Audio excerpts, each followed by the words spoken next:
Okay, we're back. In the last segment, we finished cutting our tube. Our next step, and really the last step as far as the tube itself goes, is to drill the holes.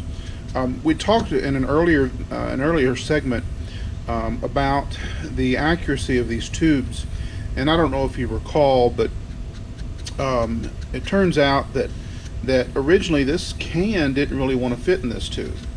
Well, now it fits just fine, and what this goes to is the stability of glass, and how just a little bit of change in the environmental conditions can affect the fit. It is tight, but that's actually not a bad thing. I am going to quickly remove the fins here.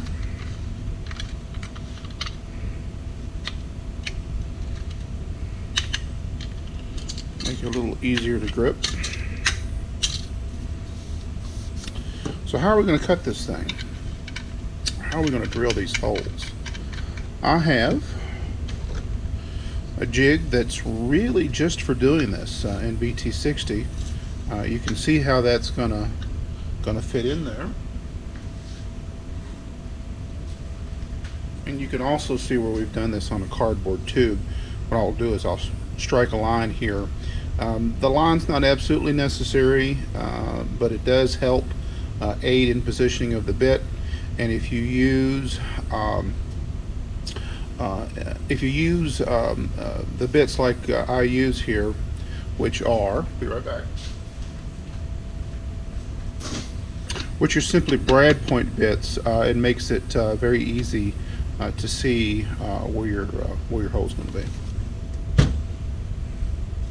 So we'll be back in a moment.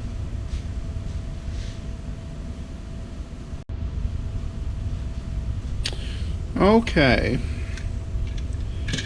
here's the one we're going to retrofit, and if we measure this length, you could see that it worked out to be right at about an inch and a little more, maybe an inch and 3/16.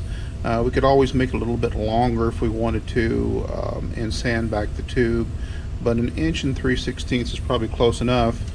The holes on this one have been elongated a little bit. If I take a new one, you'll see that it's right dead on. The center of that hole should be 1 3/16, and that's what we're going to mark for.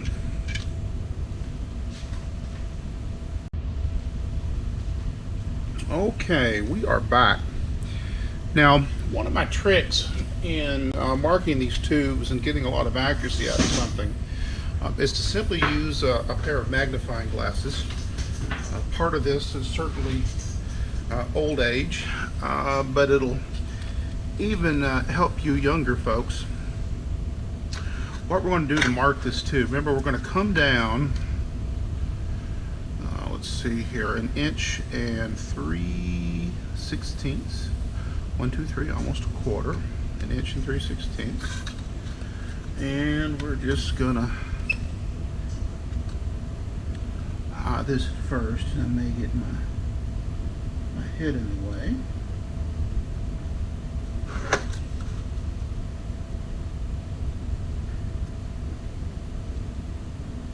And we're gonna try to shoot for the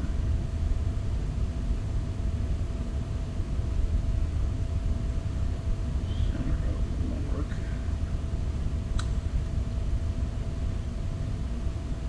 Looks like we're pretty close there.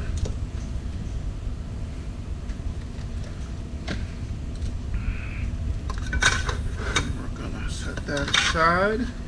All I've got here is a little fence, little brace to mark the tube, much like you would cut a piece of cardboard tube with a blade. I'm sure all of you have probably done something like this, and then you'd cut it.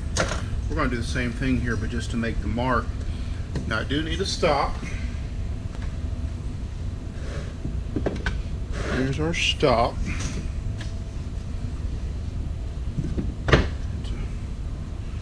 rest that end on.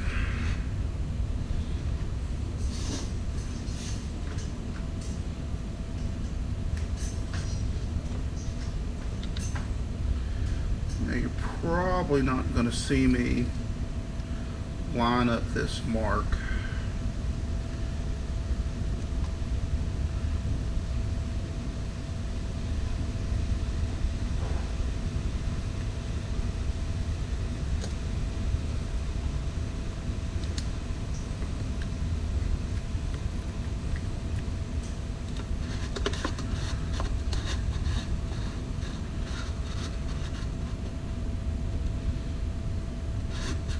Should see the mark there. So we'll put the pencil down on the mark. Put the pencil down on the mark. Make sure we keep the tube. You can see where the tube slipped away from the fence or the stop. Come all the way around. And I did it again. Same place. That's funky. You should see the mark double up.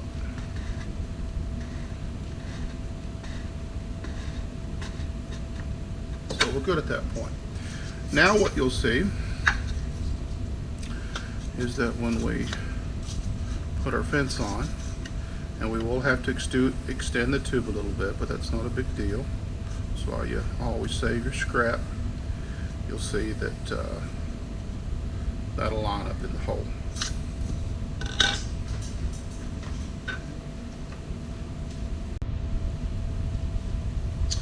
Okay, one thing I forgot to mention before we broke away from the last segment is that ideally you want to use natural color fiberglass.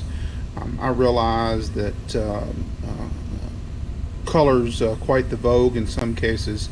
The problem is it makes it very difficult to see through the tube, and you can see here that when we fit this, now we can actually visually inspect, does the hole run, or does the line run down the center of those holes? And it does. That's obviously in addition to, you know, can you sort of, you know, line it up? Well, you can, but still it makes me feel good when I can see that hole, when I can see that line bisect that hole.